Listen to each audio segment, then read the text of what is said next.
This is Support Stuff with Jim and Muff and every last one of the homies. We are all Not here. I think homies. it's just 2 weeks in a row. Yeah, Look at us. Perfect attendance. getting serious. Everybody's getting gold stars. We do it 4 weeks in a row. You all get freaking gold stars. Oh, love it. The Alicia freaking gold star. Today is Monday, August 7th, and I don't know how y'all feel about it, but it was a hell of a week across the sports world, from soccer to boxing to football, back to football, into the college football, and even into baseball a little bit. Had some haymakers, some boxing, baseball crossover. Yeah. The Big Ten made some big news. Well, the Who's Big going to be 12 joining did the too. conference? Don't let little brother feel left out now. Alex, any thoughts? Nope. No. But they did. There was news. Let's be honest. There wasn't any conferences that didn't make some kind of news. The SEC didn't make a lot of news, did they? Fair. Right. For the ACC. They rumbled. It rumbled. We Fine. did see our first action on the gridiron this past week, and it did not disappoint. Made some money. The Ohio Degenerate was in full effect. Yes, sir. So, Jim, what was the storyline? You touted that you were going to make this bet to scratch an itch, and then your bet won, and then you pontificated as to why it won after the fact. Well, the theory I had, and I should have said it to you guys. The theory I had was the Jets have better players, no matter what the line they play out there. They have better players than the Browns. But it's in Ohio. And like any good wrestling show, if it's just a house show and it means nothing, you send the fans home happy so they'll come back. So the Jets were going to lead, the first half. End of the day, the Brownies were going to win. So that's what I bet. You took a little double action there. It was the over with Cleveland to cover. Yep. Good thing you went against Muff's advice. I know. Well, Muff's still warming up. He'll hit his hot streak once the season started. I don't play into the fake news. I play into the real news. You gotta read the script, Muff. I got the script. Jim has the script, and as a reminder, I am Muff, the person who steers this rudderless ship, the original degenerate, joined alongside the aforementioned Ohio Degenerate, the capo of the Midwest Crack House, Jim. Hello.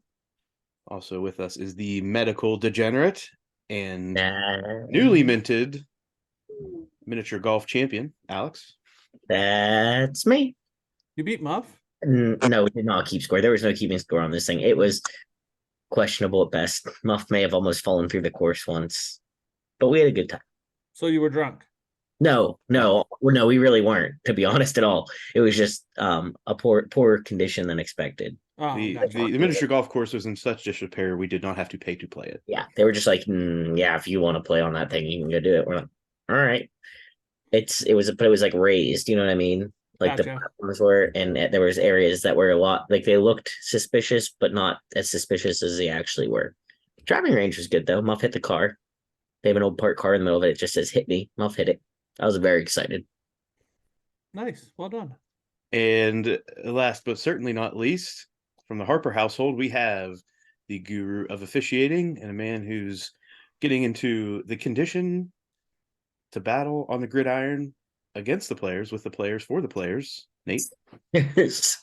Yeah, and nowhere near in game condition, I can tell you that right now. Were you out this weekend? Yeah, I had my first scrimmage on Saturday morning. Ooh, Saturday was a little bit warm. I guess you may have got off of the field before it started to heat up. Yeah, we were out there from like 10:30 to 12:30. And also in the Harper household, the guru of glitter, not hanging out in the sweatshop tonight, at least we don't think so. Maybe writing a paper, maybe annotating a bibliography, doing what she's got to do to grab that bag. Sam. Hey, I am not in the sweatshop. I was there all day. And I'm done with class for the summer, so I don't start again until the end of August. So I will be doing no homework. For a couple weeks. For any Yeah. For any new listeners, the sweat shop is the Harper and Company. Harper and Company. What's on the current high list of the highlights of what's coming out of the Harper and Company sweatshop, Alex or Sam? Still the belt bags. We're still going strong. I forget, that's a fanny pack, right? Yes, I got an order for 50 of them for a youth group in South Carolina that I did some for a couple months ago. Oh. So I have 50 of those to do. Some shirts, the badge reels, always a good seller. My sister loves to sell those at the hospital. People love to buy them. Yeah, those are my hot sellers right now. We're gearing up for the Bethlehem Fall Fest, so I'll be selling at a little stand there of lots of good stuff. So if you're in the Wheeling area, come hit me up October 14th. I'm kind of disappointed about the fact you don't customize Stanley Cups. That takes a machine that's like $6,000. Well, have Nate ref some games. Yeah. I don't have anywhere to put said machine either. And have Muff build you a room. We're giving you all of the solutions then. We need magic to happen. I do need magic. Yeah, Alex, go. I should get a sports stuff with you and Muff badge reel. You really I do have football shapes. There you go. What is this? The thing that holds your badge. Oh, when you're in the hospital? Yeah. My sister has a container of them that she takes to work, and people like pounce on them, and they're like, "Can we go shopping? Do you have your container? Can we buy stuff today?" So it's a hot seller, Alex. You should Need to hunt her down and see what she's got. You should. All right. Shout out to any new listeners and the loyal listeners. Remember, as always, you can follow us at Sports Gym Muff on Instagram and X. Ugh, it's still weird. Yeah. Hit us up on Threads. Let's get this Threads popping. SportsStuffW/Jim Abraham Muff on Facebook, on YouTube. Subscribe, comment, rate, review, poke, like, tickle. Get the bell on. Ding ding. This week, we will tackle the AFC East with Josh Allen to Tagovailoa and what will come of the Patriots this season, along with the Jets featured in Hard Knocks. I think the first episode come out this week. We'll be getting close. Yeah. It's got to be this week or next week. I forget how much of a delay they're on. Comes out this week. The Johnny Football Untold comes out. So maybe we'll have some thoughts on that. I think everybody at this point has watched at least one episode of the quarterback series on Netflix. Yeah, I've made it through a few. Yeah, how are we feeling about it? It's good. Okay. What It's did you something say, different Jim? to watch. It's all right. It's hard to hold my attention. Because just Patrick not interesting. Mahomes' life. The dichotomy between Kirk Cousins' life and Patrick Mahomes' life,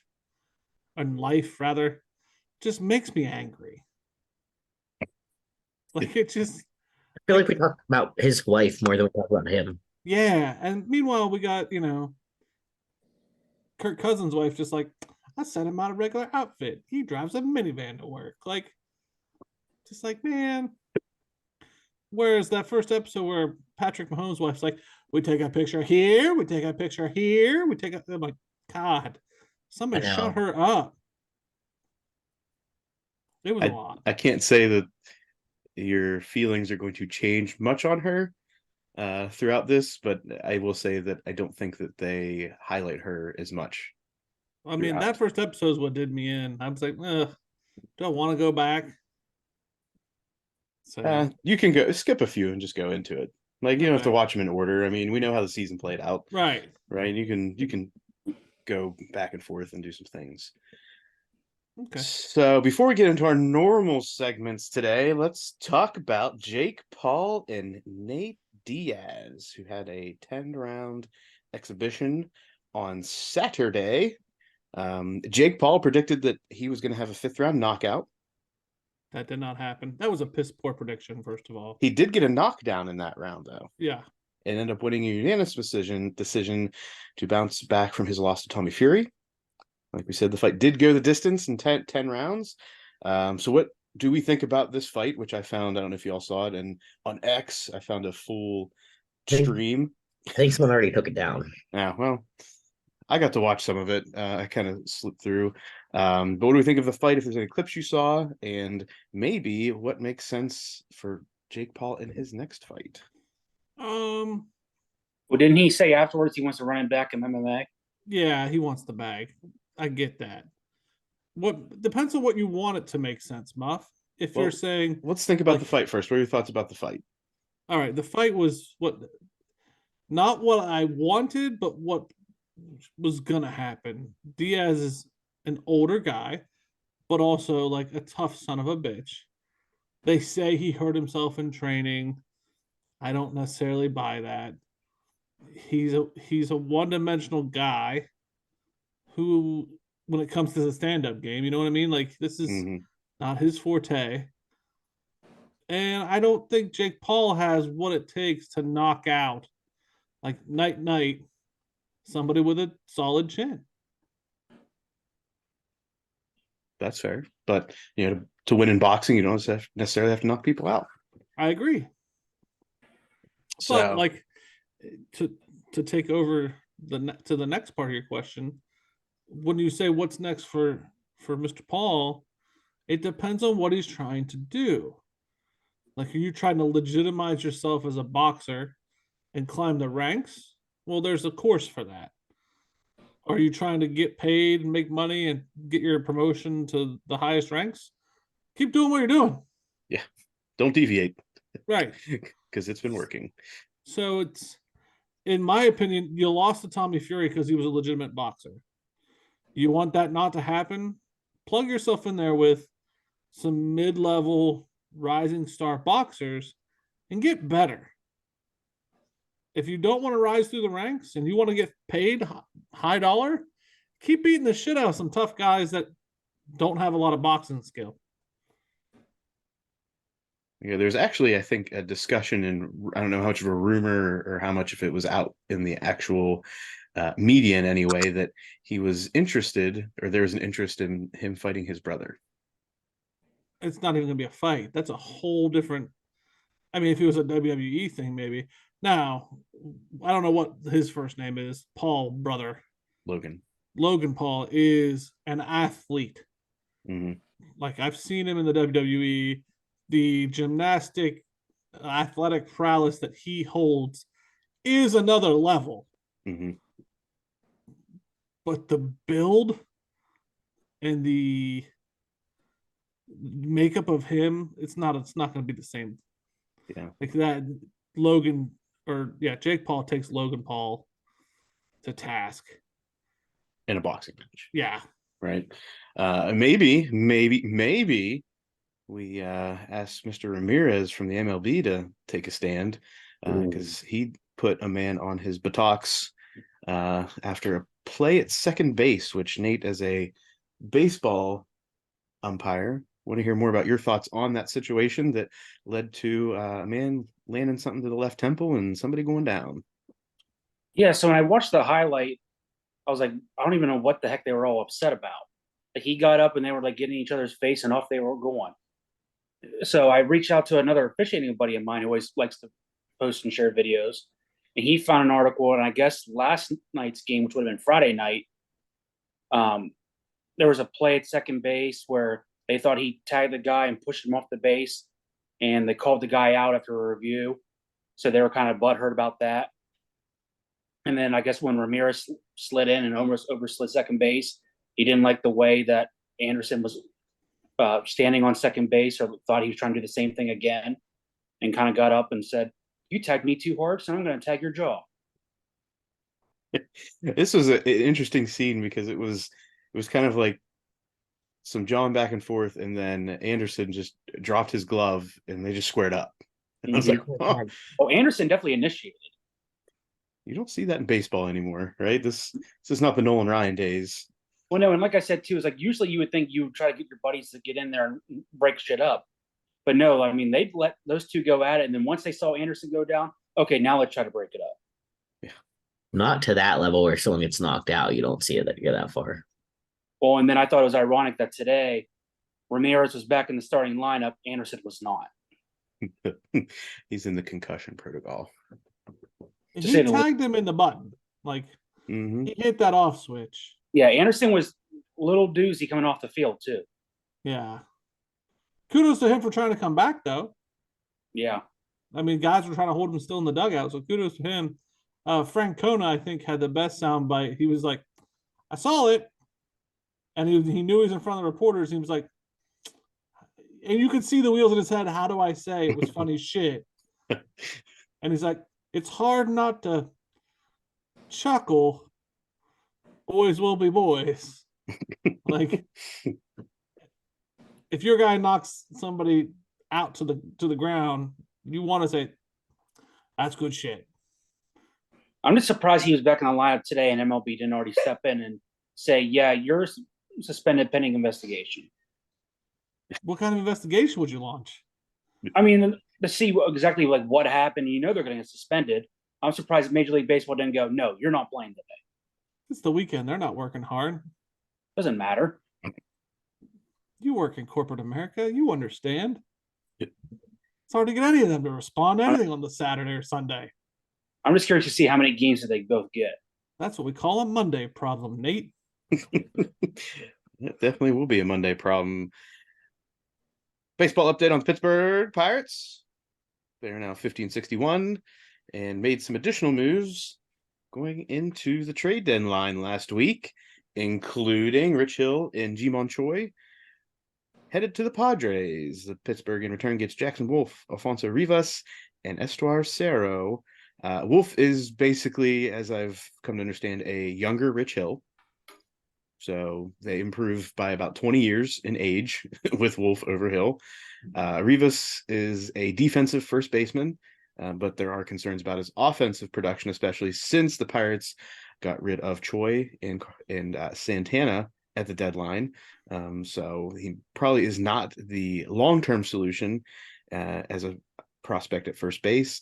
And Suero is apparently a lottery ticket. He's a power hitting outfielder, and they're about to figure it out probably the next 2 or 3 years if he's going to be anything. Also, the Pirates moved Austin Hedges to the Rangers for international bonus pool spates, which we collectively knew nothing about, that you can like increase the pool of money that you can spend on international players by trading and or doing other things. But Austin Hedges was never going to be the answer for the Pirates at catcher, and he was just holding down the fort until you get some prospects like Andy Rodriguez and Henry Davis, who's going to be playing in the outfield, but can also play behind the plate. And lastly, the Pirates sent Rodolfo Castro to the Phillies for pitcher Bailey Falter. Falter had to start over the weekend and pitch 4 innings and only allowed 1 run. He's a basic ass pitcher without anything overwhelming. But the Pirates have to start somewhere in that dugout. Okay. They're 11 games back. They have to start somewhere. They're not 11 only to games be back, are traded they? They're 11 games off on 500. even. Yeah. I don't even know if you can put the Pirates and games back in the same conversation. Right. I think they're less than 10 now. But I guess like you have to start somewhere means start somewhere Somewhere for in you to be March. traded. Overall, I looked at some of the grades, right? Overall, the Pirates, I think most of their trades got like a B grade for them. There's actually, it's still status quo of, hey, here's some other guys and let's get some prospects. But I think these prospects are maybe a little bit higher rated and maybe able to contribute a little bit more quickly than some others. Well, and all the guys they traded away weren't guys that were probably even going to be on the team next year. Correct. Yeah. I mean, Ji-Man Choi is probably the only one. I don't know, Maybe. guys. I mean, Rich Hill's 43 years old. Who cares? Castro was up and down whether he's playing or not. He wasn't going to make the cut. I mean, like we said, Hedges basically traded him for a bucket of balls. International balls. Yeah. A little bit different. So Can we have a shirt that says "We trade for international balls," black and gold? I can make you a shirt. Good grief. We The don't. Pirates suck. They're always gonna suck. Oh wow! Look at how the tables turn on Jim. I mean, it's August now, man. They're not in last place. Who owns that spot? Who in the division owns that spot? It's Dude. not the Reds. I would It's say not if the it's Brewers. not the Cubs. The Cubs have won 15 out of their last 19. It might be the Pirates. I think they're better than like 6 teams in major The leagues. right now. Cardinals. There it is. There it is. All right, that's enough baseball talk. Let's get Alex didn't into even talk. I just Alex? no opinion, no comment on the Pirates as a whole. No comment. That's where I'm at Okay. now. Fair enough. Only took that stance with WVU. Which brings us into Never the mind. off season. Not even letting him do it. No, he No did reason. it. Bud. He just did it. No Just did reason. it all over your face. Boom. Yes, Jim. No, just you did all over his face. Boom. Boom. Roasted. Yes. In the NFL, we have the Hall of Fame game, which we've already talked about a little bit. There's nothing really to talk about in that game. So the Hall of Fame inductions and the Hall of Fame class of this year were Rondé Barber, Darrelle Revis, Ken Riley, linebackers Chuck Halley and Zach Thomas, DeMarcus Ware, Joe Thomas, Joe Klecko, and the coach, Don Coryell. Can I just speak for a minute on Darrelle Revis? Have at it, buddy. To all you Twitter motherfuckers saying he got Fat. big, he's fat, leave him alone. He's retired. So what if he had an extra donut or two? Let him live. Let the man live his life. So I think of the group No body here. shame. I think Nate did the most watching and or rewatching of some of these induction speeches. So Nate, give us your thoughts on how this went, who you liked, who you didn't like. So when I got back, I watched. I'm trying to think who I saw. I saw Barber, Revis. I missed Halley, Thomas, and Ware, and then I saw the tail end of Klecko, and I saw Joe Thomas's. And it's just funny to hear and see like what some of these guys have to say about their old playing days. Like Darrelle Revis brought in the whole Aliquippa high school football team, and to have what is he now, the third guy from that high school to be in the Pro Football Hall of Fame. Yep. And then like for a Bucs fan to hear the story of like Rondé Barber telling about all back in the days and how his defensive coordinator didn't even know his name for the while. They kept calling him Randy. That's funny. And then I had to laugh too. Joe Thomas, of course, went last, being the Cleveland guy. And I think the best line he had was, he goes, yeah, whatever, 10,000 something consecutive snaps. Sorry, all backup left tackles for never getting a look and having to go to some other team.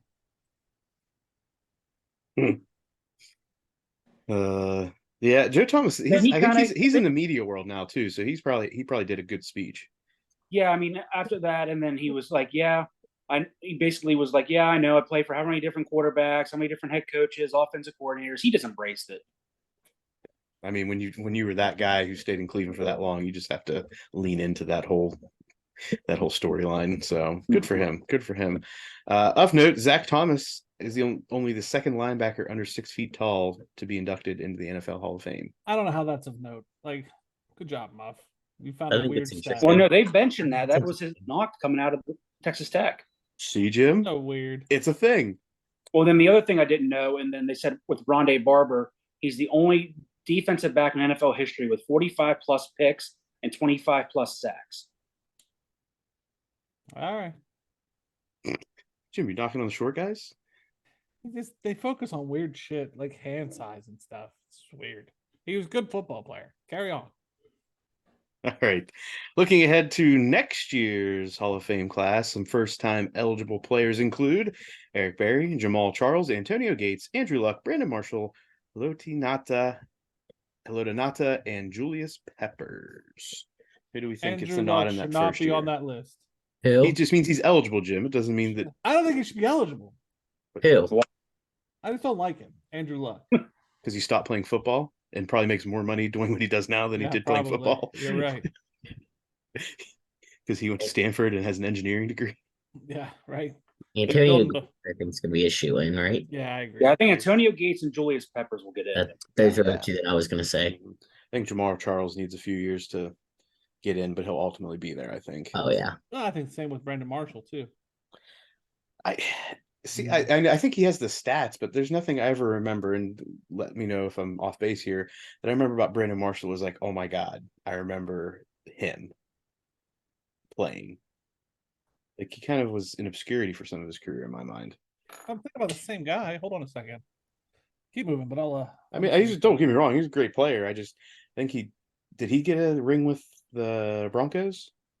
I think it was the Seahawks. Yes, he bounced around a little bit. He was Denver. He was in Seattle. I think he was in Baltimore for a year, maybe. He may have been in No, Chicago Miami, for a year. Chicago. The Oh, yeah, I Jets, the remember him in Chicago. Giants.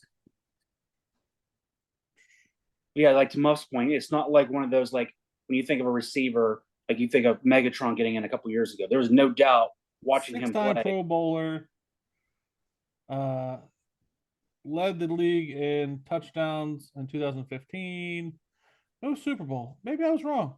My fault. Like I said, 6-time Pro Bowler. He's a good player. I just don't remember him I thought standing that was out to Super me. Bowl. Yeah. That's All my right. fault. All good. In other news in the NFL, Indianapolis. Indianapolis continues to be in the news, and they may be in even more trouble in the running back room, where Zach Moss broke his arm this past week. Don't know if this is going to help or hurt Jonathan Taylor in the end, because if people keep getting hurt, they may have no choice but to pay the man his money. So with all this going on, and obviously Jim Irsay has been pretty vocal about how this is going to go. Do we think the Colts are going to cave and offer a deal for Taylor to consider? I think they're so. going to have to because I can't think free agent who they'll go out and sign. Like I know Zeke's still out there, Leonard Fournette's still out there, Dalvin but I don't Cook. see Irsay going and paying a 1-year contract to someone like that. The only catch to all this is it is Jim Irsay. Like he is that guy. Could be a bender and he'd be like, nope. Oh, he doesn't do that anymore, Jim. guy. He doesn't do that anymore. That man's crazy. I didn't say he wasn't crazy, but he doesn't do the benders anymore. Sure. There was it's interesting enough, and I don't think this is actually tied in any way, but they were talking about how he's willing to pay $20 million to fly an orca whale across the country to help it be re-released into the wild, or at least prepared to be re-released, but we can't pay Jonathan Taylor $15 million. Well, people It's remember different. that whale. Was that Alex? Is it? It's a different account. It has to be. I mean, I'm not. Don't think he's taken out of the till for the Colts Yeah, free agency I and don't for think- the salary cap. I don't think Shamu is on the payroll. I don't know. Do we know if he has any connections with Dan Snyder? We may have to look into his accounts. Oh, dear. Let's not start down that rabbit hole. I think No. if you start looking at Jim Irsay, you're going to find things, but I don't know if you're going to find those things. Yeah. It's gonna be like things like moving a whale across the country. Right. This is the same owner, right, who goes across the country and tours with his own band and has like a collection of valuable items that he's picked up over the years. Like he has, I think, many Beatles legit memorabilia, like drum sets and guitars and all sorts of other things. And they go on tour and pretty much give like, hey, here's a free museum, people. If you buy a ticket to the show, you get to see all this stuff. You get to see my things. Right. So Let's show and tell. yeah, he's kind of his own guy already. In Falcon Land, cornerback Jeff Okudah was carted off the field late last week with MRI results pending on an injured ankle. This sucks. And I know I'm an Ohio State guy and Akuta's an Ohio State guy, but like that guy had a lot of promise going into the league. Went to the Lions, and I think he was injury prone there. Then gets carted off for the Falcons when they trade him to the Falcons. This really sucks for this guy. Like, I don't know that he's ever going to reach full potential in the league. See me playing my little violin, Jim? I see you, Nate. I see you. The Giants and left tackle Andrew Thomas reached a 5-year, $117.5 million contract with an O-line record, $67 million of that guaranteed. How's Saquon feel? You know, it's a Protected? Feel what, Nate? Protected, maybe? He does feel like maybe he can get some more yards shoring up that left tackle. Maybe if he gets more yards, he'll get more money. So it's all going to trickle downhill. And I wonder what this is going to do for Zach Martin's case, even though he's a guard down in Dallas. Right. So he may be looking, oh, can I get 68 guaranteed on a contract? So, yeah, that does kind of set an offensive line situation for Zach Martin. The bad luck Broncos and their wide receiver room continues as Tim Patrick suffered a torn Achilles last week and his second consecutive season-ending injury during training camp. This team has had a terrible run of luck with keeping wide receivers healthy, and with Sean Payton wanting to be successful in his first year, can he afford to start losing these wide receivers and have to count on wide receivers 3, 4, 5 to be the top guys? So, do we think Sean Payton and Russ Wilson will find any success this year? Any, sure, a lot, no. That's a good statement right there. Sure, there will be some, but not much. Also, comes with the beginning of the training camps, the first round of drug tests, and other types of preseason kind of off-season things coming to rest. One case, we have Cowboys running back Ronald Jones suspended 2 games for violating the PED policy. I don't understand this.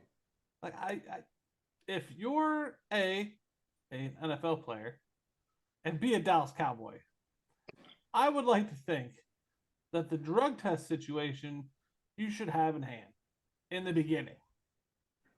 I would just like to think that. Hey, we just lost the playoff game or just lost the game that puts us out for the season. The clock starts now. I'm not going to have a calendar for my performance-enhancing drugs, marijuana, anything that's going to be in my system. I know the cutoff date for when I should stop. I would like to think that's how that works. That is exactly how that works. How do you get busted at all? You may just be hoping that I'm not in that first week. I would just assume I was. Yeah, you just play, you roll the dice, you play it smart. I think if you get it in the first week, I think there's a stated timeline of where you can't get tested again unless there's a very specific reason because of an incident that occurred. So if you get in that first week, I think you're golden for a bit. Right. Then you start the clock again. Mm-hmm. I know I still have to laugh every time I see one of these players fail a drug test and remember back to, I don't remember what sport it was or whatever, but I always remember seeing a story that this guy had to take a drug test or something and he knew he was going to fail it. So he had his girlfriend, wife, fiance, whatever, take it. And when he got results back, he was pregnant. Yeah. Yeah. That was funny. I forget who that was too, but that was hilarious. Tell me you're dumb without telling me you're dumb. Right there. Yeah. And unrelated to drug testing news, Alvin Kamara is suspended 3 games for the fight. He was involved in Vegas during the Pro Bowl last season. He's also joined by Colts cornerback Chris Lamon, who was also involved in this incident. 3 games. We feel that's fair. I've lost sight of this whole ordeal. Yeah, I'm sorry. We keep reviewing and then Didn't- switching. Did Pac-Man kind of was like, came out and was like, I got a whole year. You know, it wouldn't just ripping on the Alvin Kamara thing, basically. That he got 3 games and that he deserves a full year for some of the shit Pac-Man's gotten a year for. There's no consistency to it. I can't tell you if it's fair or not. I can't remember what he did, who he punched. Did that person deserve it? Was it the All-Star break? Or All-Star Pro game? Bowl. It was the Pro Bowl, Alex. Yeah. Wasn't Sorry. there bad language Yes. involved, but he took it too far? I can't remember. I mean, he got the guy good. I forget all of the reasons for it, but I think he put the guy in the hospital. But I'm pretty sure there was an N-word dropped. I don't remember that part of it. I don't know. Was it? I can't tell you if it was fair or not. I Fair don't enough. know. I think the thought was it was going to be anywhere from 2 to 6 games. So 3 seems fair if that was the span that people were thinking it was going to be. 3 seems within reason then. I haven't heard him say he's going to appeal it or try to get it lessened either. If I were to guess, it's 3 because he met with Roger Goodell. So I have to imagine he's like, hey, it's going to be 3. Don't appeal it because you ain't going anywhere. Or if you want to create a fuss, maybe we'll make this 5 or 6 and you can appeal it. It's going to be 4. You know, it could have been a conversation like that. Just take this, so we're done with it. Same thing go like if he gets 3 and this Charles guy from the Chiefs for domestic violence gets a 6, like they've screwed this up so bad. Like we're kind of numb to it. Well, Charles got 6 games.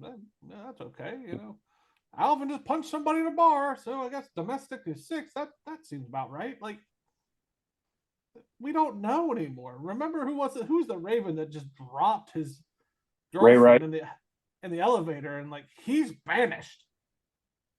Yeah, he's not coming back ever. So like then we start questioning ourselves when it comes to this domestic guy. Like, well, it ain't Ray Rice. There's no video of it. So maybe he just like grabbed her wrist. And then we're just like, that'll be okay. Like it's numb the fan. Right. And it's in like the Friday news drop, right? It's all this stuff happened.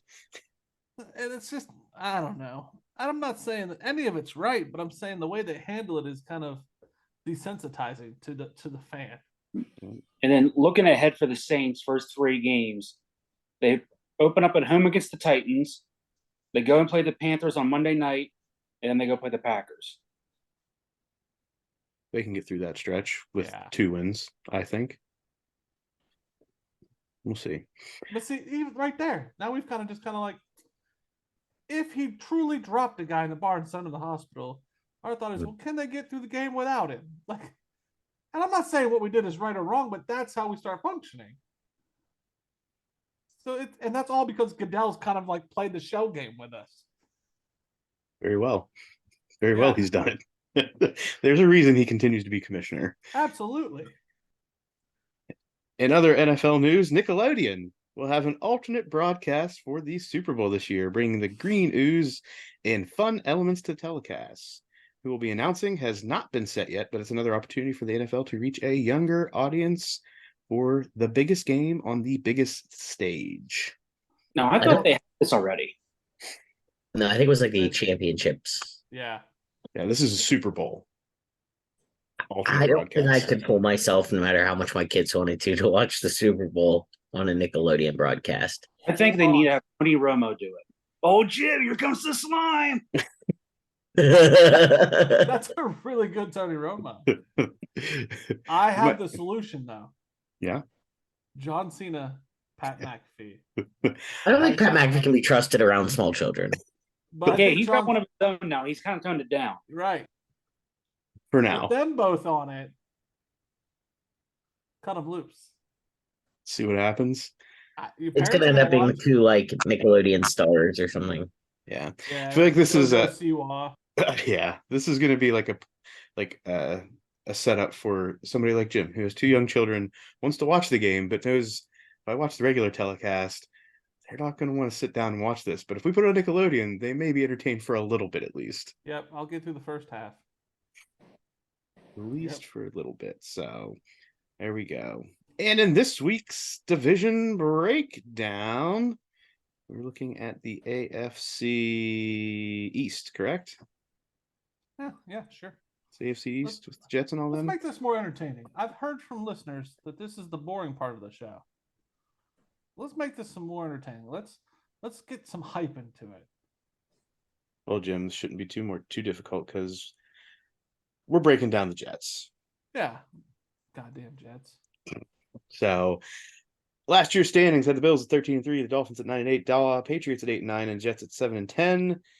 This season is going to be about how the Bills will continue with the pieces in place in a relatively weak division and what the Jets will bring to the table this year.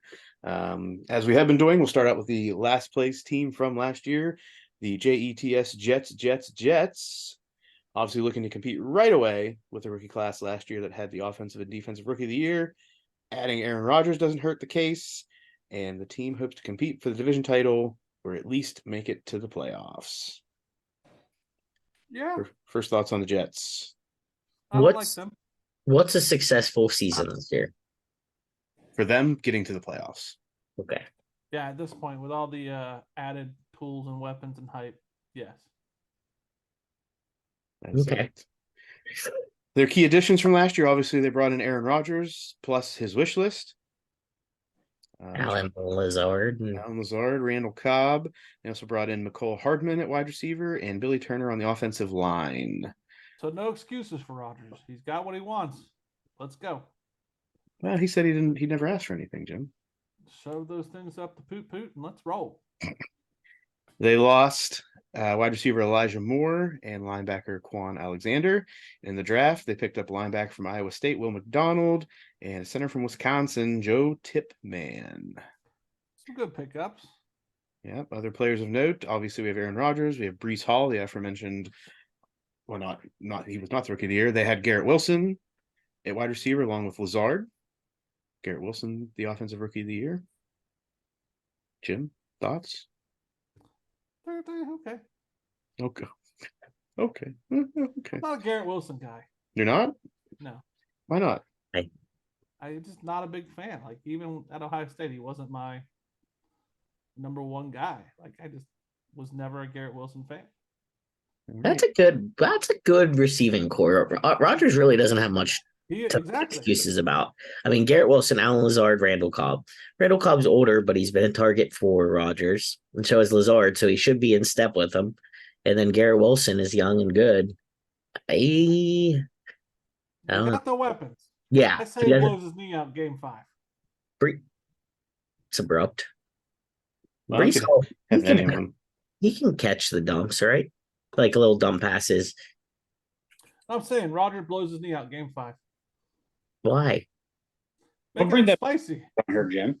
The offensive line knows better than to let people come at Aaron Rodgers, and Aaron Rodgers is probably one of the least likely suspects for that to happen Yeah. because he That's just gets why. rid of the ball. Think Yeah, about it the wasn't script. it. Think about the script. Who's that Okay. quarterback behind him? Who's Zach Wilson. Boom. He becomes I don't think that's the exciting. new guy. Not The exciting new guy enough. rises from the ashes, from MILF lover to champion to a hero. Maybe he was a champion when he was a MILF lover. I don't He know. probably I don't- was. We gotta I ask considered that championship right there. So Amen. Oh goodness, we're not even get through the rest of these players. Let's go to the Patriots. Mm-hmm. Patriots hoping to regain their swag and hope that Mac Jones improves in Who? the offseason. Mac Jones will bring the That's right. team to be competitive for a playoff spot this year. They've brought in Juju Smith-Schuster, Mike Gesicki, and offensive tackle Riley Rife as key additions. Nice pickup with a Juju. They hope. I think so.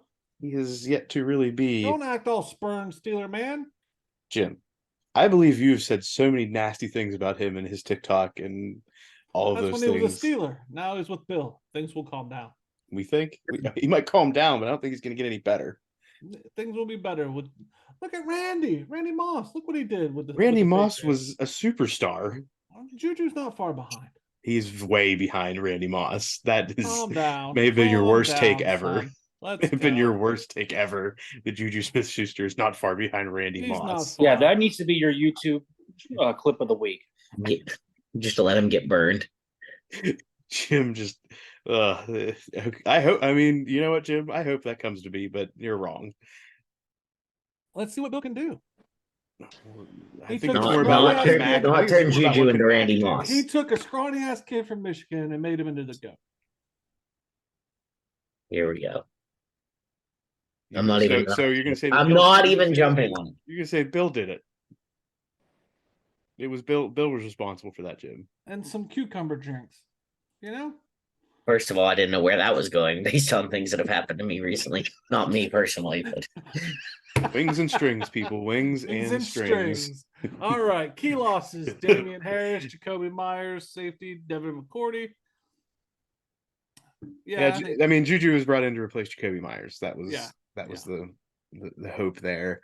Even He- Mhm. to be determined. I really don't know where that one's going to end up. Juju, we'll see if Juju keeps his head on. Bill's got him fixed, boys. I'm telling you. Okay, whatever you say. I'm just waiting to see Bill Belichick on a TikTok. Yeah, well, you know, we just gotta. TikTok. Juju. Juju, why the hell am I on here, Juju? Get me off. Bill, it's on the internet. We can't take it down. Take it off. In the draft, they picked up Oregon cornerback Christian Gonzalez and Keon White from Georgia Tech on the D line. Other players of note, obviously, on this team are Mac Jones, Who? running back Ramondre Stevenson, tight end Hunter Henry, Matthew Judon on the defensive side, who I believe just got a contract reworked and extension to keep him there, and Jabril Peppers in the defensive backfield. Patriots, I just feel like they're going to continue to live in the middle of this division. Couple pieces away from being heroes. Not today. This year's not their year, but we're building. Moving on to the Miami Dolphins, hoping that Tua can stay healthy all year and throw the deep ball to Tyreek Hill, and that Mike McDaniel sees success in his second season at the helm. Yep. Key additions: QB Mike White, because you never know what's going to happen with Tua. Easy. Got to have somebody back there who you feel confident with. He'll be fine. And the wide receiver, they picked up Braxton Berrios and the chosen Anderson, formerly known as Robbie Anderson. Okay. Jalen Ramsey in the defensive backfield, and punter Jake Bailey. That's right. We have a punter as a key addition. Hey, it's all good, baby. Punters are people too. Jalen Ramsey's going to be healthy. That's true. Losses, they lost wide receiver Trent Sherfield, tight end Mike Gesicki, Melvin Ingram across the D line, quarterback Byron Jones, and punter Thomas Morstead, who's one of the best punters in the NFL, which is why that was a key addition and key loss. Okay. So there are players that I always like and I feel like stick out to me and I want to do well. And Braxton Berrios has always been one of those, and I have no reasoning for it. Like there's nothing, but I just always like get excited about him, and I don't know. Thank you for adding content to the podcast. No, I'm saying the same thing. Like how you don't like Garrett Wilson, Braxton Berrios, I do like. Is it his name, Barrios? I think so. That's what I'm trying to figure out. Barrios. Do you eat Cheerios every morning, Alex? I eat Cheerios frequently. Maybe that's it. That could be. It's the one. It's the one. Maybe you should stop eating the Cheerios if you want Braxton Berrios to be successful. Maybe I'll try it to happen. Cheerio strike. Alex, do it. Let's get to the Bills. Get to the Bills. You don't even talk about other players of note on the team? Nah, I'm gonna go straight to the talk shit. Straight. Am I? You're gonna say Tua, bad brain. You're gonna say Tyreek Hill, hurt. You're gonna say Jalen Waddle, yeah, subpar. And then at the end, you're gonna say Eli Apple, Ohio State guy. Jim, what do you gotta say? What do you got to say? Yeah, what do you have to say? Since you Yeah, brought it up. what do you got to say? Eli Apple is, I'm not a big douche. fan of him either. He's a douche. Okay. Moving on to the Bills. Glad we can all agree. Yeah. The Bills in a stacked AFC and the stronger conference haven't been able to break through in the playoffs, and with their window possibly closing in the next few years, they hope to make a conference and Super Bowl run. Key additions, they picked up running backs Damian Harris and Latavius Murray. They picked up Trent Sherfield in division, got guard Connor McGovern, and Leonard Floyd on the defensive side of the ball. They lost Devin Singletary as running back, Isaiah McKenzie in the wide receiving core, and Traymon Edmonds on the defensive side of the ball. I think the biggest loss there is Traymon Evans. Yes. The rest are role players.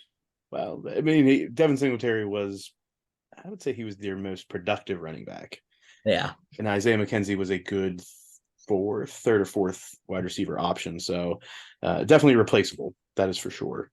Yeah. In the draft, they picked up Dalton Kincaid, tight end out of Utah, and Osiris Torrance, guard from Florida, along with linebacker from Tulane, Dorian Williams. I'm excited to see what they do with Dalton Kincaid. I am too. From everything I'm seeing, he's just shredding it up. He was good at Utah too. Yeah. And this kind of gives them a Patriots type of look because they have Dawson Knox, who's already been good. Yeah. So this could be the new Patriots two-headed monster at tight end. I'm excited. Hopefully one of them doesn't end up in jail. Oh yeah, or killing, everybody. Or in himself. Yeah. Yeah, we hope none of those things happen. Obviously, everything runs through Josh Allen in Buffalo, along with Stephon Diggs and Gabe Davis as the returning wide receivers, Dawson Knox. And on the defensive side of the ball, they got Von Miller, Leonard Floyd, Matt Milano, Tre'Davious White, Jordan Poyer, and Micah Hyde all in the defensive backfield. A little worried about Stephon Diggs. A little worried this could be Are you only slows worried down. because you had him on your fantasy team and your fantasy team's been meh? Yeah. My fantasy team has not been sir. I don't know. You seem like you're up in the air about Diggs. I feel like this is the year he slows down. Okay, Jim, you don't keep him then. I'm Let gonna him be keep drafted. Let him be I'm gonna drafted. keep him. I'm not dumb, but I'm just saying, like, there's hesitation there. Yeah, if you're gonna trust your gut, But trust your not gut. Not enough to hesitate to keep him as a keeper. Yeah. I'm Okay. allowed to have an opinion that's outside of fantasy football, boys. Are you? Yes. You just said you think he's going to slow down, but yet he's going to be your keeper in fantasy football. My other receivers were not worth keeping. You don't have to keep a think- wide receiver. There's strategy that is involved in fantasy football. Strategy. Mm-hmm. I feel like there's some insider information going on between him and his wife. Yeah. Oh. So the Sports Stuff Jim Muff Fantasy Football League has been re-upped for this year. All returning team, all last year's teams, I assume, are returning. Nobody's told me otherwise. We have a draft set, and one of the, I think, rule changes that I made has to do with trades. How you just announce it, Muff? Don't be a little turd. Oh yeah, it has to do. So many people have to sign off on a trade, or at least not. So many people can't say no to it. So it's not just. There'll be no trades, is what you just basically. No, but I'm not going to say no unless it's nefarious. Yeah. Right. So, just saying. There's also, I did not put this into play. There was an option of putting a no cut list in. I didn't do that. I believe that the team that performs the worst should have to come on the podcast and defend themselves. Defend their loss. 60-second defense. Yeah. Called to court. Yep. All right. Our predictions for this division. Let's start with Nate this week.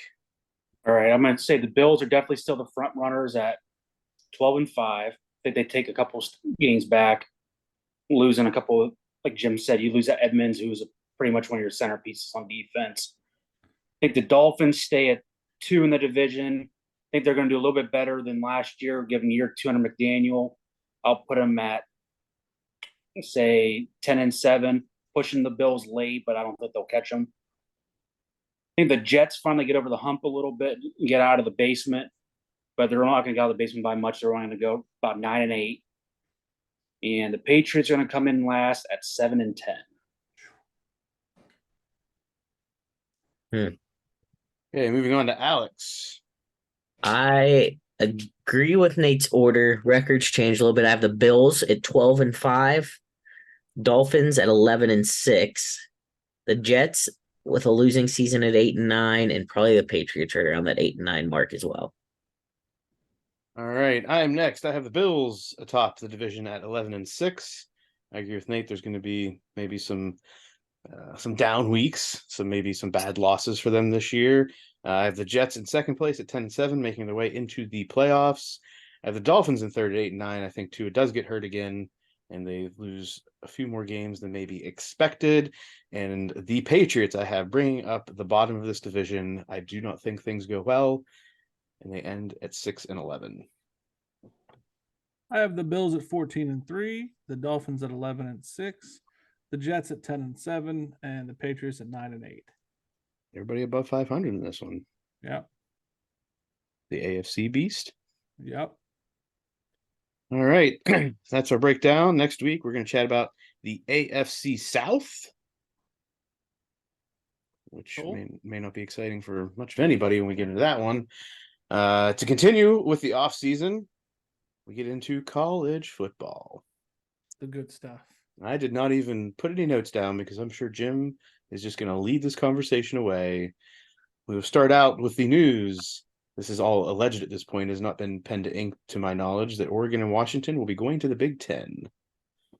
That happened. I mean, I had no intentions to lead the conversation. I Well, mean, it's all intentions for you to lead the conversation, buddy.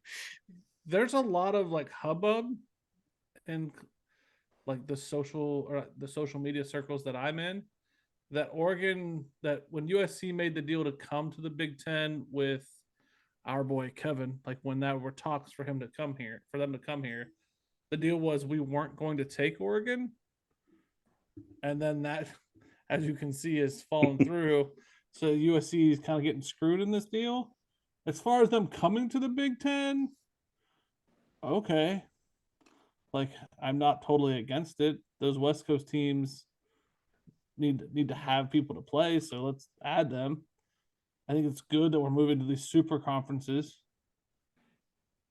So you're a fan of the Super Conference? Oh yeah, I've always been a fan of the Why super do we even have conference. conferences? Just free for all, play who you want. There has to be some order, you madman. Does there? Remember we were Yeah. talking We're about getting this. close to the point where there is barely any. It's the NCAA, buddy. Get Does there out have of to be here. order? There has The to be reason there has to order. be order is so they can keep getting that tax-free money. Guys, I understand we hate the NCAA. I agree. Let's get rid of that, but let's let the conferences be the conferences.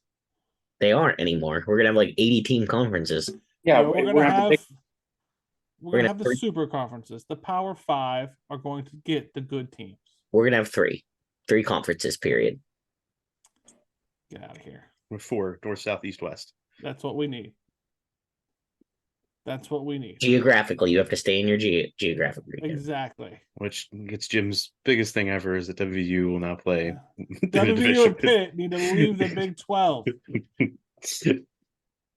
That's my argument. So we Alright, have Muff. that going on, obviously. Any other thoughts on that news? Not really. No. The Big 12 has officially announced that they will be adding Arizona, Arizona State, and Utah next year.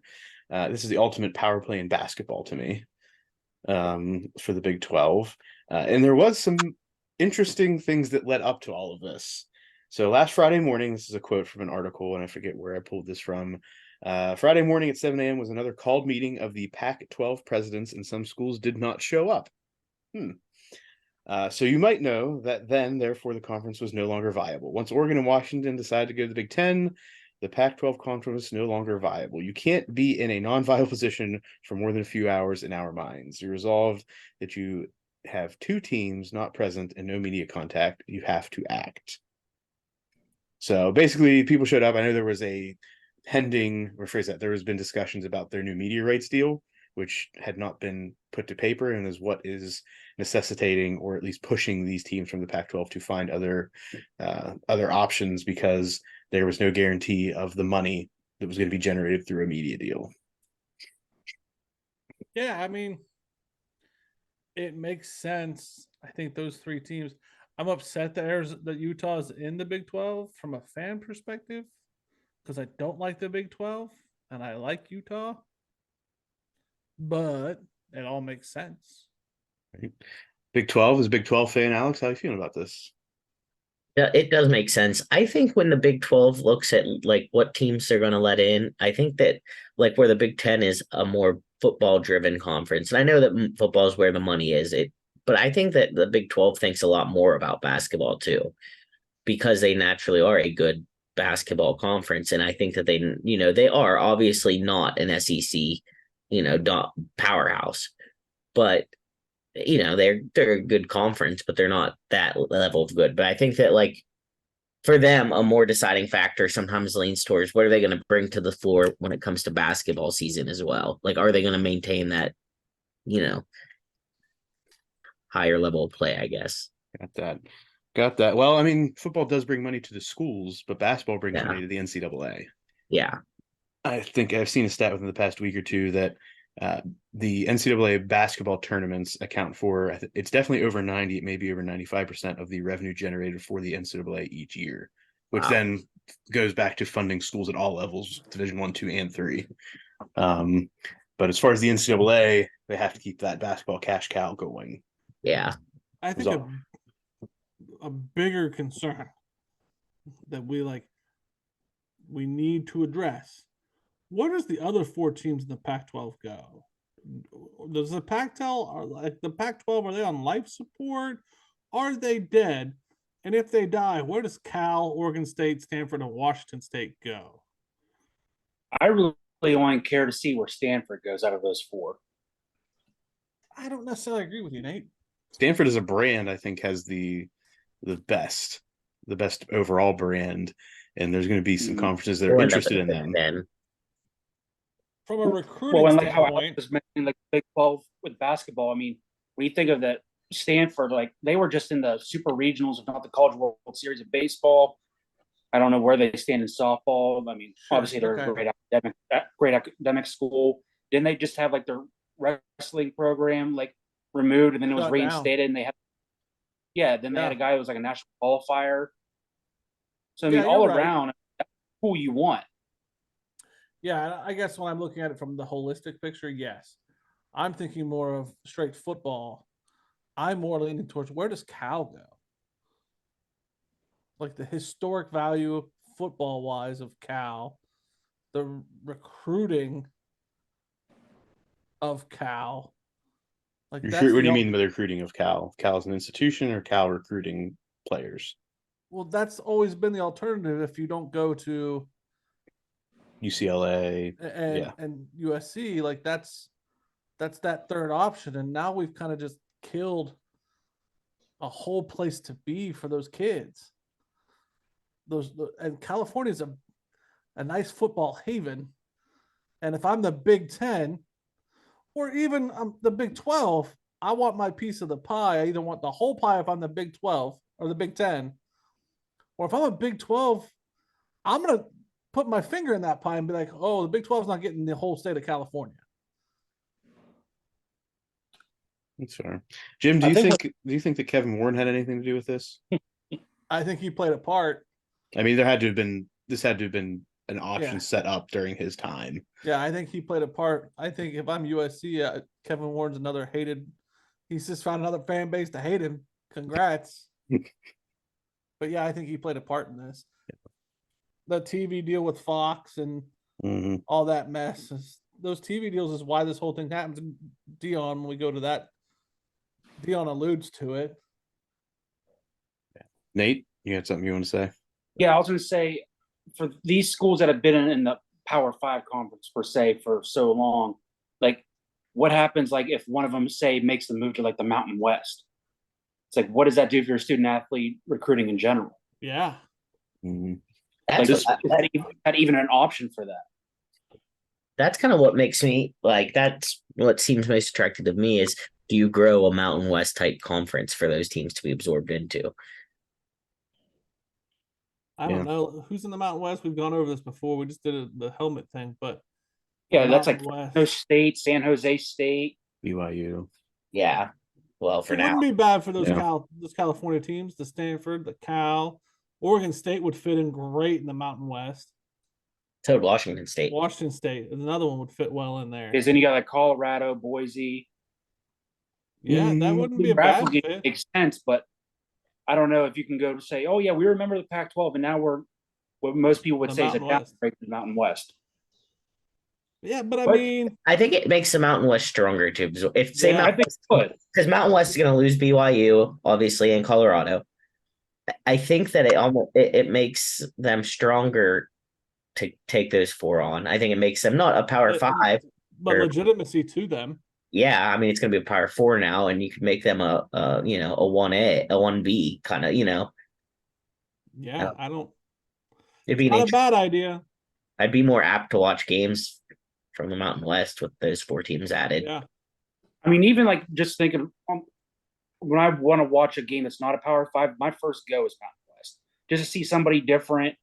And plus, like we think Boise State when they were back like late 2000s and the Fiesta Bowl and everything, I would rather watch them or the San Diego State or something like that more than I would want to watch like somebody say in the Sun Belt. Yeah, I agree.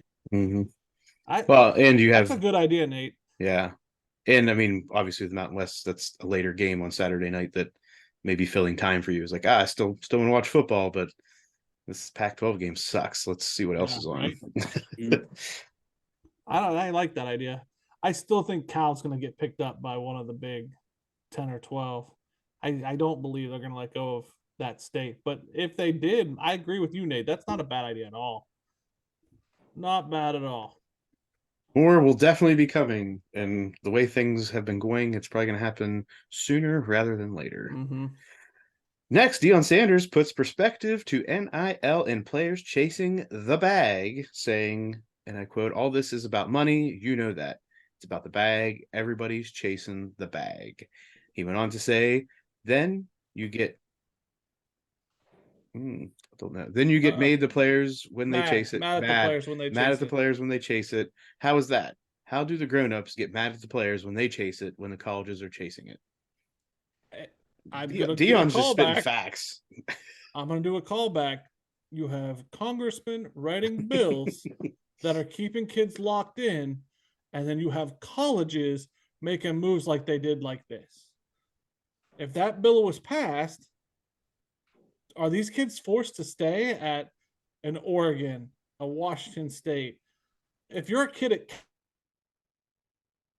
Cal right now and that bill's passed, you have to stay at a college where they don't have a plan right now because people are chasing money. Right. I just don't get it. I don't think that's fair. Yeah.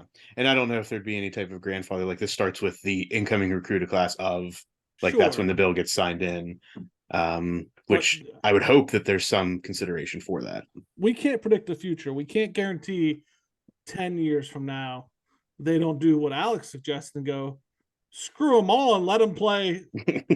Let them all play each other and it'll figure itself out. Whatever's best for the networks. You know what I mean? And we can't be writing bills that lock people in. That's just because they're chasing the paper. The interesting thing is when I did actually kick around trying to argue this idea of and I don't want to see it happen to where there'd be no conflict and it's just a giant puddle. But you really could, like, in my mind, I'm like, well, yeah, I was like, then you would just have like Ohio State versus, Michigan, Penn State, USC, like every big team, and that's how they would play. But they couldn't. You know what I mean? There would be such an art to making that schedule because you would have to figure out, okay, if I'm going to play Michigan this week, I'm not going to want to play this huge. So I'm going to put a smaller, I'm a WVU there. Right. You know what I mean? And I'm willing to admit that. Obviously, we talk shit, but they're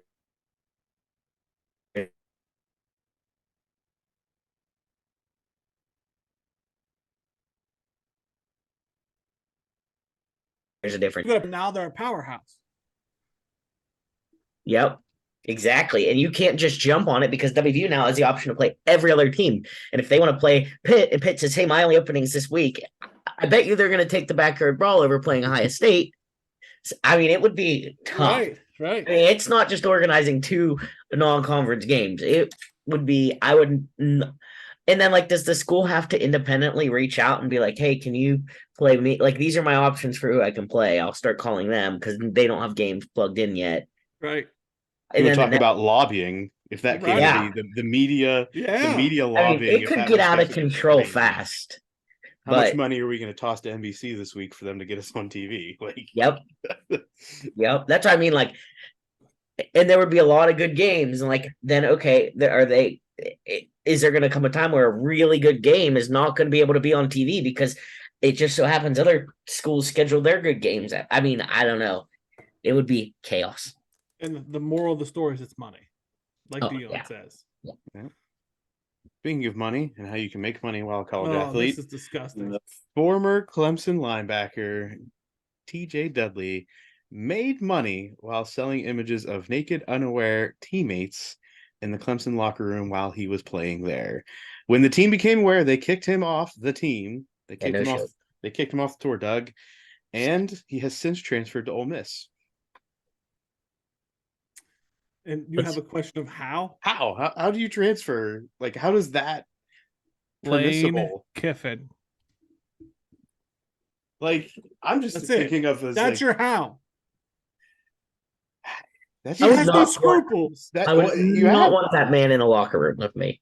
Right. The university has to sign off, like, academically for him to be able to transfer there. And when you have to click that box of were you dismissed for conduct reasons, Lane Kiffin walks in and goes, hey. Lane Kiffin is 25-year-old girlfriend, right? Yeah. Comes like strutting through being like, for 25%, you can take a picture of me. And that was perfect. This is just, it's sick. It is. It's weird. I think the guy's a piece of shit. Don't get me wrong. But the fact that he went to Ole Miss, Not shocking at all. Wonder if. Never mind. I'm just gonna get out of that. Next, Japan's most successful college football program. You heard that right. Japan has college football. Is scheduled to play NAIA Southern Oregon next spring. This Japanese team has won 33 national titles and 10 of the last 12, with Southern Oregon's former coach, Chuck Mills, doing a lot of the work to help develop the game in Japan during his career. First, how in the hell did we not know that Japan had college football? And how much publicity should this game receive in the States? I'd watch. Oh, I'd watch too. It depends. Or am I watching it because there's not a bunch of other stuff on? I'm not gonna like watch it over a good actual game. It's a spring game, Alex. Yeah. I'm watching. I'll watch it. I was cracking up at the comment under, like, I clicked on that tweet when Nate sent it, and it was like the first comment was like, "Welcome to the Pac-12. Welcome to the newest Pac-12 team."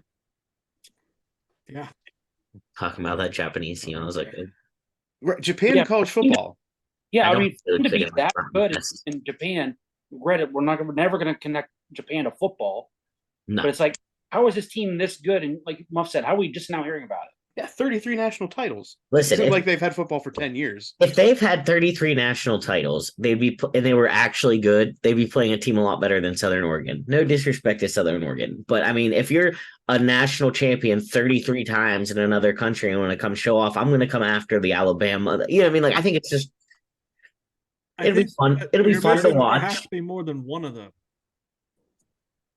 It What? has to be at least 2. There has to be at least 2 teams over there to have a national champion.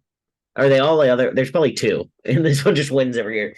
Listen, their offensive line, I bet, is A-okay. Right. But Timos. Probably tiny. But that's what I was going to say. This is Bunch of sumos in sumos. training. If Yeah. anybody remembers the movie or The Replacements. More rice. So that wraps up this week's edition of the off season. Yeah. We'll be back in a minute with the college football helmet challenge. With which conference? Well, that's why we'll be back in a minute. It's a surprise. Hey. Mm. See you on the other side. All right. We're going to bring you a special surprise. We're not doing 1 bracket challenge, we're doing 2. Woo-hoo! Yeah. So, first up, we're going to hit you with the Sun Belt. Okay. In our first matchup, we have Appalachian State versus Arkansas State. App State. Give me the Mountaineers. Ooh, Muff. Yeah, let's go Mountaineers. Do you do it? I love to hear it. Love you. Love you. I'm gonna All cut right. that. This will be tough for the show, I think. Coastal Carolina versus Georgia Southern. Mm. Is it tough? It's not tough at all. Roll Chanticleers. Jim didn't even ask the rest of the group. Yeah, I was like, okay. Nope. All right. Georgia State versus James Madison. I Mm. feel like I've seen a Georgia State helmet that I liked. I want to go that's- Georgia State. James Madison looks a little shiny. I don't like James Madison, so I'm going Georgia State too. Down to I'll go Muff. James Madison just to go against Jim. Ooh, Ooh, Georgia State has a matte black. with a With- panther on it. Yeah. Yeah, it's nice. You go with Georgia State there, Muff? Yeah. Okay. Sorry, Nate. No worries. I feel like Nate was playing a role there. Okay. Southern Miss versus Marshall. I vote Marshall. Hmm. Who is? We are. Penn Ooh. State. 2 for Marshall. Mm. I think I'll go Marshall too. Oh, surprise. If you didn't, I was going to give a lot of F-bombs your direction. Okay. Raggin' Caggins versus Old Dominion. I don't This really is like tough. the Old Dominion logo though. Oh, I don't either. Give me the Raging Cajuns. Oh, Down my. Raging Cajun. Muff. Looking real quick to see if there's any. Ooh, ODU. Definitely ODU.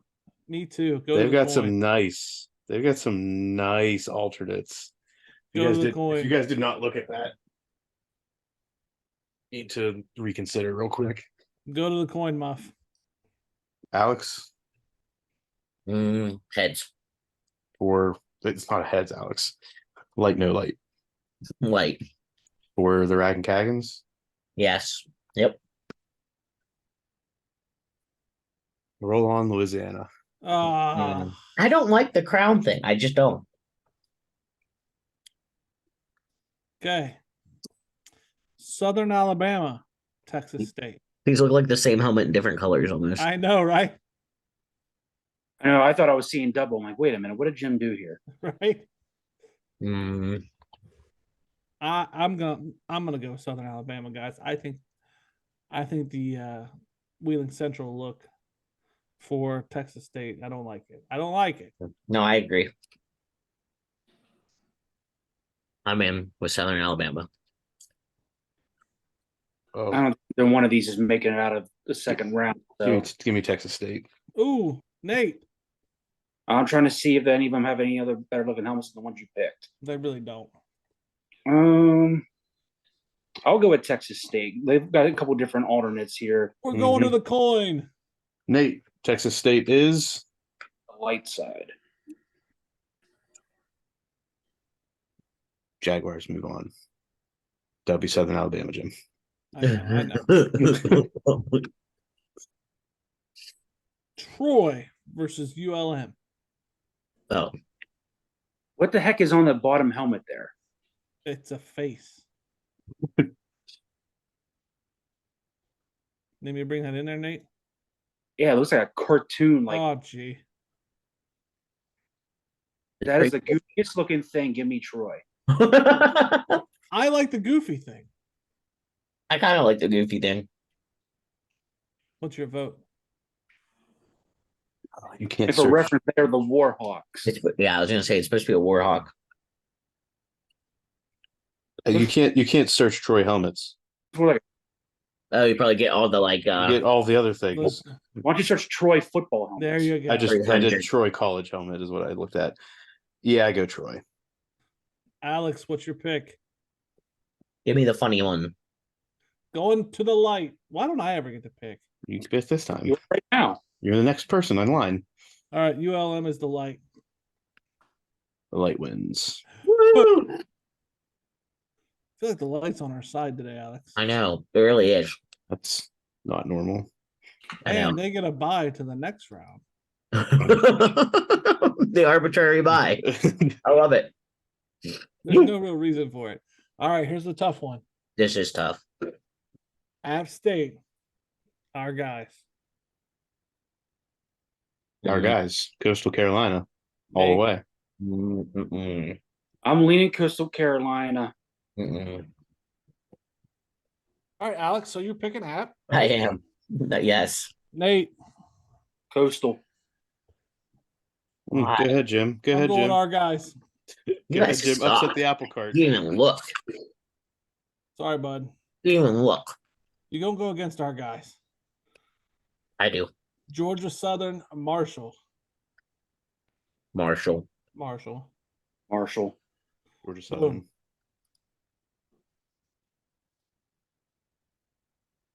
Raggin' Kagans, Southern Alabama. Give me the Kagans. Kagans. Rag and Kagans. All right, we're going from the bottom now. Now we're here. ULM, Raggin' Kagans. Rag and Kagans. Muff, I'm looking real quick.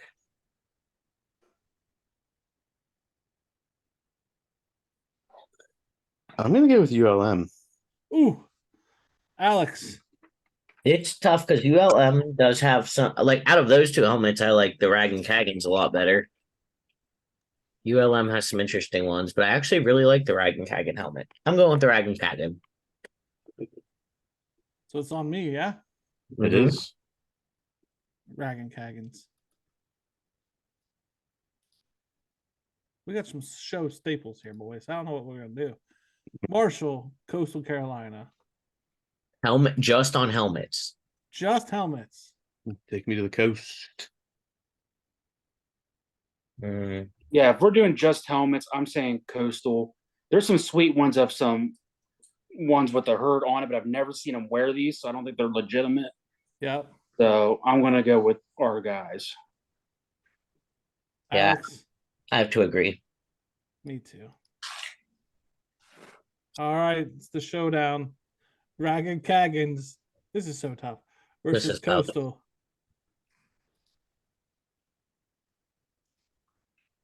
Chachi, chachi, chachi. All right. Don't know What what the that hell? was. Even that? I think you just had a stroke. Anybody's ever watched Arrested Development? That may have made sense to you. Coastal Carolina. Alex. I think they have to go Coastal. Just because they actually do have a couple variants of their helmet when compared. Hey, Coastal. and the champion. The champion, Champion. Coastal Carolina, You are the is your champion. Sun Belt champion of a hard fought battle. In Wait a my minute, own back personal down. fact, it would have been the Appalachian State Mountaineers. So What's with the girl with the umbrella hat? It's a sun hat for the Sun Belt. Okay. Now for your bonus tournament, Bonus. Conference USA plus the Independents. Can I make a request before this starts? Yes. That instead of the coin on this one, Sam serves as the coin? Oh boy. Hi, I'm a coin. All right. That's a good idea. All right, for this one. And this one only. Okay. We're not setting a precedent. The Big Ten is next. This No. is perfect. Okay. From the top. Make it drop. This is why she's not the coin, guys. Okay. FIU I didn't sing the rest of it. versus Western Kentucky.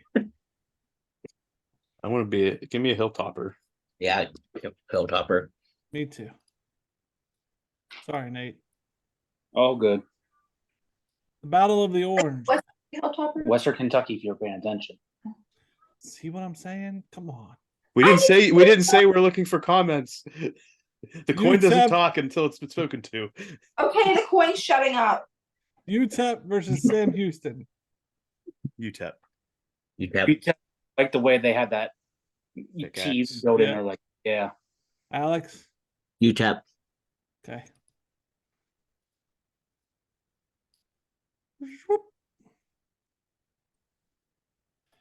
New Mexico State versus Middle Tennessee State.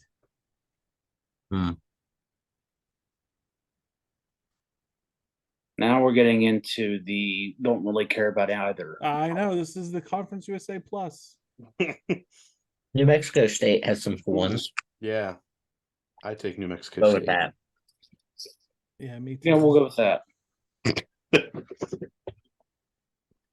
Louisiana Tech versus Liberty. Louisiana Tech. Logic. Ooh. Nate. Liberty seems to only have really a few that just have LU on them, so we'll go and go with Tech. Wow. At least they got the state outline built in something different. That's true. That's true. All right. New member to Conference USA in 2024. Kennesaw State versus Jacksonville State. Kennesaw State. Me too. I don't know if I like that KS logo. That looks a little good. Yeah, but against Jacksonville State with just the Yeah. JSU. I'm looking to see if Jacksonville State has a different of everything just Plus says the J. matte black. Yeah, I'm going with Kennesaw. Yeah, we'll go with Kennesaw. Sorry, Rich Rod.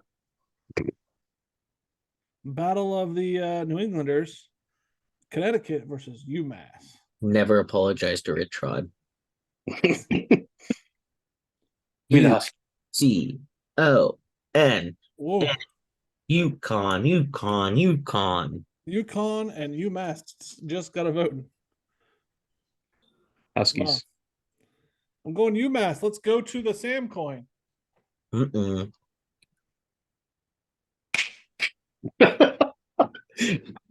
The coin you have been spoken to. And an unrelated news, Nate one has been between- suspended for 3 games for violating the sports stuff with Jim and Muff personal conduct policy. The one with the UMass because I don't like dogs. Boom. What? And now I don't know why we like her, but I'm whatever. highly allergic to them. Okay. You're not highly allergic. Yes, I am. I was a 4+ on my allergy. And that's You're why. not highly allergic to them. Just But to I- be clear, Army has made it. That's Because a they're legit buy. Conference USA, Army. We put it that way. Going back to the top, Western Kentucky, UTEP. UTEP. Yeah, I have to get away from the Hilltoppers here. Western UTEP. Kentucky. Western Kentucky. Me too. Going to Look the at that point. thing. All Look right. at that thing. Look at that thing. All right. I'll try to bring up a better picture for you. See how UTEP has like the thing on the T? Mhm. All their helmets look like Don't that. sway the coin. This is why we have a coin. I'm not. I'm just telling her that's what all the UTEP helmets look like while I'm bringing up all the alternates for Western Kentucky. Duh. Oh, I like Western Kentucky. Boom. I knew the coin would come through. It looks like a red Darn brim. right, Alex. It's cute. He looks like a creepy Elmo. I Yes, would he say it looks does. like Grimace's cousin, but red.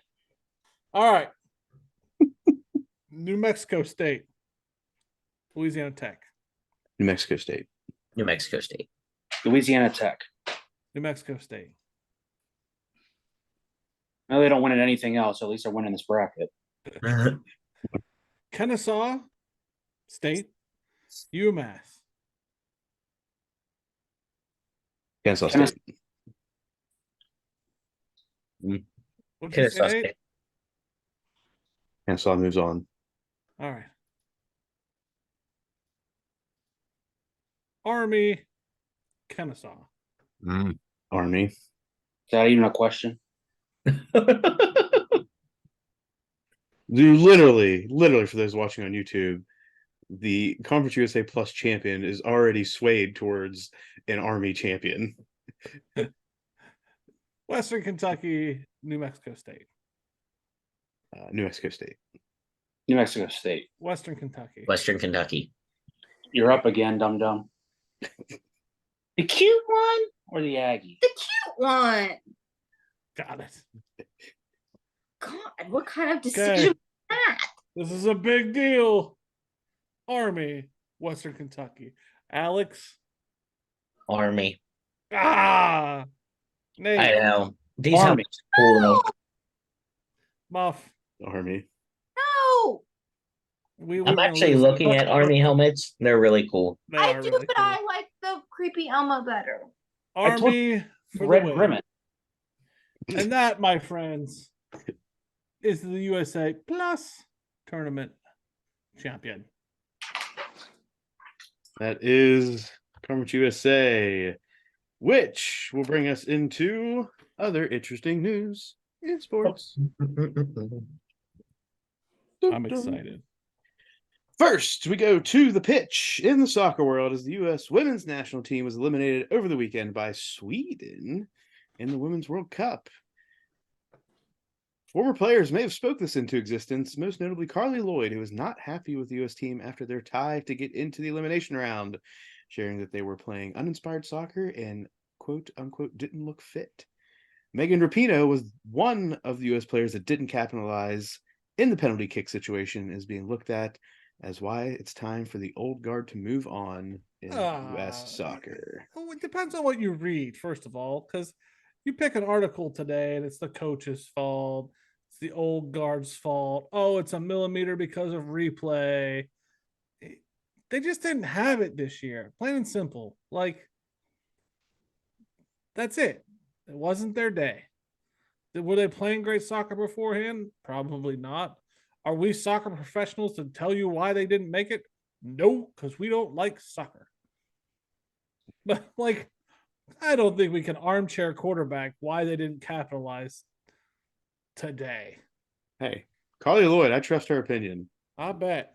She was kind of she's had some questionable behavior as a teammate, but They won. I mean, isn't Alex the closest authority we have to soccer? I did play soccer. I'm going with what Alex says. It was I don't an think Alex offered an opinion loss. yet.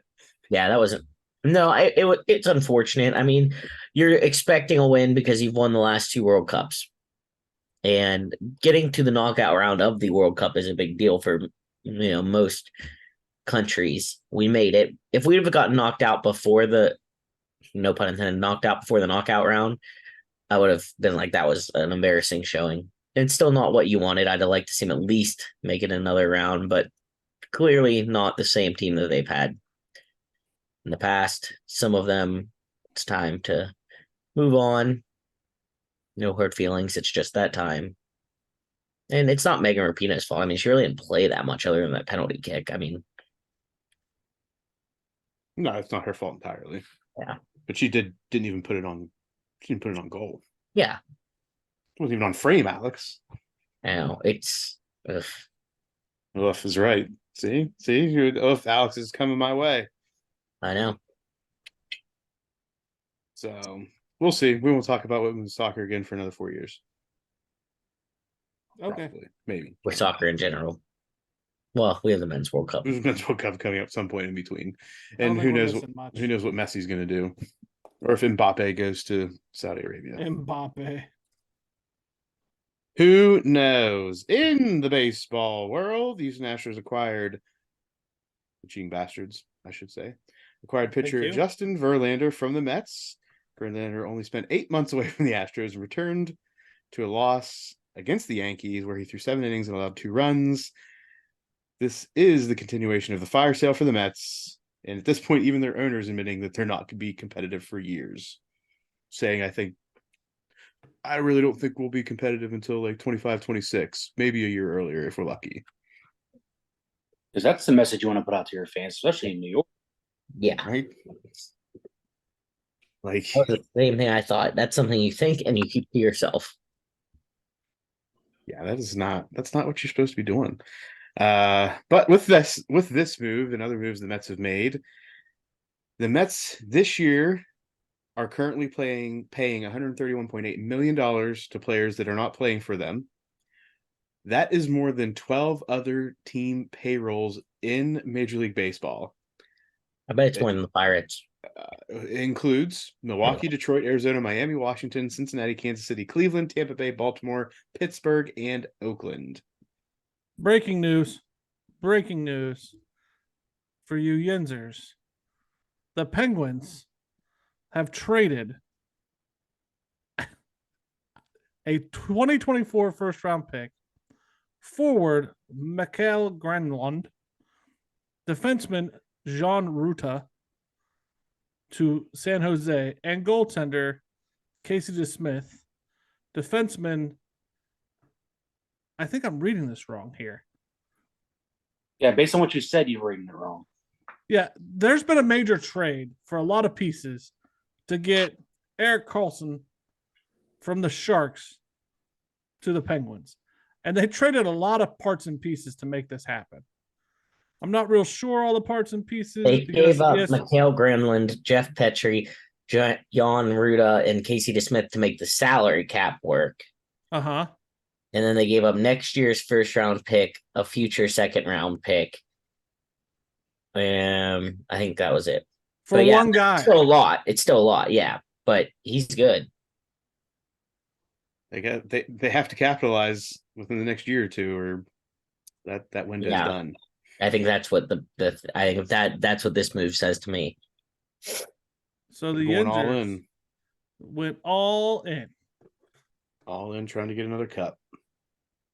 Yeah, You I have mean, it's good. right I'm glad. that. More than we can Is say for Bob Nutting. All in. They did. Good. I don't know what just happened in the Harper household, but Sam wasn't sure what was going on. Just saying you have Like to go all in. James Holzhauer from Jeopardy. Yeah, good. good reference. James Holzhauer. That's my Well, sport. I liked it. I like Jeopardy. So I just interrupted baseball with hockey, but it's relevant. And Well, we just did some good news. It's relevant because that's something that the Pirates aren't willing to do in a sport that has no salary cap. Yeah. So in addition, Pittsburgh and Oakland, the $131.8 million that the New York is paying to other players not playing on their team is still almost $7 million more than Oakland and Pittsburgh payrolls combined. Ridiculous. Does that 131 million only count for current players, or does that include the Bobby Bonilla 1 million a year thing? That may be included as well. I didn't see the breakdown. I think they just said for players not playing for them at this point. Either way, it's still ridiculous. Yeah, that's just a $1 million difference there. See, Jim, this is why. Right here. I don't blame you. At least the Pirates didn't even get a movie about them. At least the A's got Moneyball. Ridiculous. It's ridiculous. And lastly, in the NBA, the Lakers and Anthony Davis made history as Davis signed a 3-year, $186 million extension with a record $62 million per. Asinine. Well done. Best take of the show. And there's the difference between the NBA and the NFL right there. Yeah. Ooh, and that brings us to the end of this week's episode of Sports Stuff with Jim and Muff. Any other topics to chat about real quick, gents, before we wrap it up? Negative. We're good. We are good, and this is going to continue to get better as we move closer to football season with the offseason, NFL division breakdowns, and everything else that's happening in the sports world. Remember, follow us at Sports Jim Muff on Instagram, Threads, and X. And Sports Stuff /Jim Ampersand Muff on Facebook, on YouTube. Do all of the action verbs, including tickling. Get the bell on. Ding ding. And be sure to tell a friend, make a friend, be